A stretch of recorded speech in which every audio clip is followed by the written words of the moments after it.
So it is the 47th year the Crown Center Ice Terrace has hosted skaters from across the metro. But if you didn't grow up ice skating, you might not be sure what to wear, how to lace up those skates, and more. Ice skating instructor Debbie answers all of those questions. What do we wear and how do we lace up these shoes? Because this is something that maybe families only visit like once a year. Exactly. I'd recommend it that you wear something comfortable but warm. Yeah. Okay. I'm wearing 4 layers, people. Yeah. And make sure that you have some gloves on so that you can keep your hands warm while you're out here, because if you touch the ice, they are going to get a little cold. You want your skates to fit kind of like a glove. You want them to fit nice and snug so your foot doesn't move around inside of them.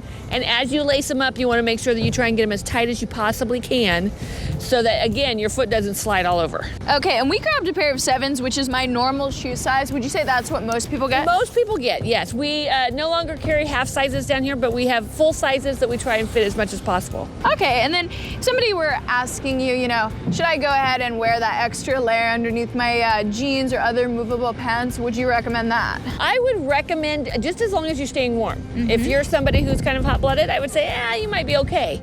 The one thing I do recommend, though, is a thin sock as you put your skate on.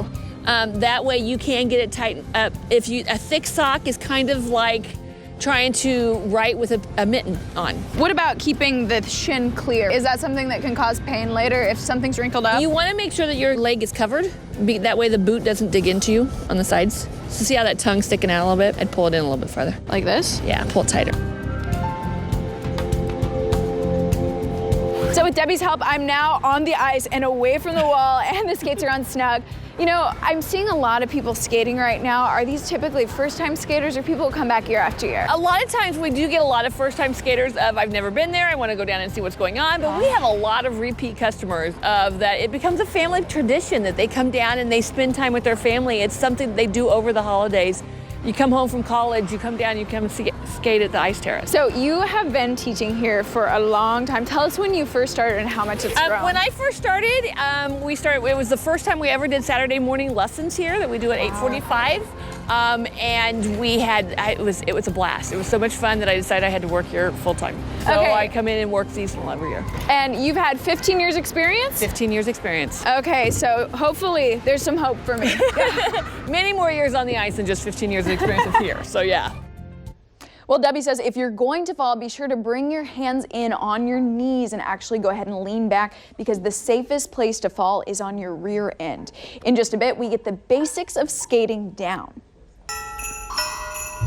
Welcome back. So when learning how to ice skate, a big piece is, you guessed it, knowing how to stop. We head back out to Crown Center Ice Terrace to learn moves that'll help us stop in our tracks. Well, it's becoming apparent that I'm quite comfortable holding onto the wall here, but let's get a quick lesson on how to stop. Okay, so what you're gonna do is just gonna get the basic idea of stopping. You're gonna put your feet side by side, blades straight up and down. You're gonna bend your knees and push your little toes out to the side. Push it straight out to the side so that you get a skid. We call that a snowplow stop. And what sort of stop, or what part of the blade should I be on when I'm trying to stop? Should be on towards the ball of your foot, on the flat of the blade, right, the ball of your feet, and you're gonna be pushing it straight out.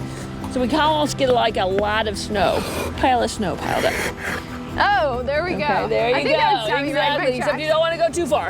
Okay, and then let's say we were going to get started skating like for the first time for a beginner. Are there any tips and tricks you recommend? I recommend that you pick your feet up. No shuffling of that feet, because your feet will shuffle right out from underneath you. So you just want to march like you would be if you were walking on the ground.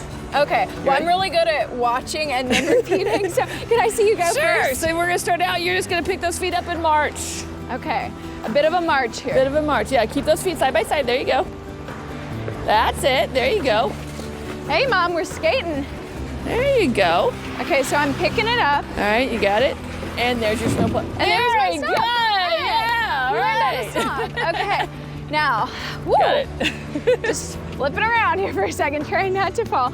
I've seen people do a lot of different types of turns on the ice, and I'm always curious how to do it. Could you give me a quick tutorial? Sure. Okay, so the biggest thing about skating is that you have a lot of opposition between your shoulders and your hips. Okay. So what you're gonna do to get yourself to turn to backwards, you wanna twist your shoulders against your hips, and we'll twist your favorite way. Everybody has a natural way and a non-natural way, so we're gonna do your favorite way. And you're gonna bend, rise up, and come back down. And twist. Keep those feet side by side. And up, and back down. And Am up. I doing this? Exactly, so you're here, and turn it all the way, so your toes turn all the way. So that then eventually you'll get to the point where you'll be moving a little bit, bend, rise up, and come back down. Oh, wow. That was a lot. Okay. Put your feet together. Ready? Bend, rise up, and turn around to backwards. Get those hips up. A little bit of a U-turn, not quite the 3-turn we were looking for, but not bad. Okay, I think I'd have to learn how to skate backwards first, probably for that. But thank you so much for showing that to me. No problem. Well, not only does Debbie have amazing zebra print ice skating shoes, she's an amazing teacher and has classes each Saturday morning. In the next half an hour, we learn ice rink etiquette. Have you ever seen an experienced skater just zip around or wondered what to do if a child is struggling while ice skating? These are all really good questions. And Debbie from the Ice Terrace explains the best practices when it comes to being polite on the ice. Okay. Now, we don't want to hang outside the entrance too long, but we also want to have the best etiquette when we're at the ice rink. So what do we want to look for before we enter? As you go in, you want to make sure that there's a path for you to get onto the ice, that there's nobody coming at you. Because it gets busy sometimes. And then you want to make sure that you step over the threshold because it's plastic, it's a little slippery. Okay. And then get on the ice and just grab a hold of that wall. Especially if you're more of a beginner skater like me. And that brings us to a really good point, because some people may be more beginners. They may need to be on the rail, and that could almost be disruptive to somebody else's ice skating experience. Exactly. So what level goes where? I would say that your beginner skaters coming out, and they're going to hang on the wall for a little while. They might venture out off of that. Your more advanced skater is going to be skating more towards the middle, and those that can do jumps and spins and things like that and tricks and stuff are going to go towards the middle more to do more of what they want to do. Okay, and then let's say that, well, let's just say it like it is. We've become such a cell phone obsessed society. You know, it's almost like pictures are a part of many people's worlds. If they're doing it on the ice, is that something that's okay, first of all? And where would be a safe place to go about this? Try doing it on the ice. I would say the corners would be a good place to do it. Maybe in the middle if there's nobody in the middle, kind of depending on how busy of a day we have. But any of our rink attendants would be glad to take a picture for you if you have a group that you want to do. Okay. So just head towards the corner, I guess. Exactly. And let's say that we're trying something new because, you know, we were just working on that toe dig turn, or maybe I was trying to skate backwards, something like that. Where would it be a good place for me to practice? If you're practicing stuff like that, the spins, the jumps, and things like that, you want to do that towards the middle. We have Perry the Penguin's in the middle, and he is more than willing to watch you as he's on the ice. Cool. Okay. And any more items of etiquette that we should know before we come out here with the family or maybe for a date night? A lot of things is we do have some people that every once in a while will come in and they will tend to go, they want to go fast, and so they will try and weave in and out, and that's tendency is that you don't know where everybody's going.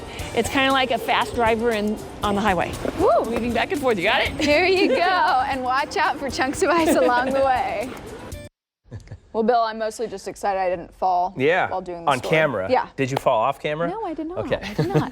But there are some other fan favorite holiday traditions at Crown Center. Of course, they've got the mayor's Christmas tree, and across the street you can visit Santa's gingerbread village and see the man in the big red suit. Yeah, so another really cool spot. They have the Christmas tree right across the terrace there, so you can always get a cool selfie or picture off of the ice in front of the mayor's Christmas tree there too. And at nighttime, it's always lit up with all the bright lights down there. Crown Center is a great place to go to get pictures done, I think, beautiful. especially around the holidays.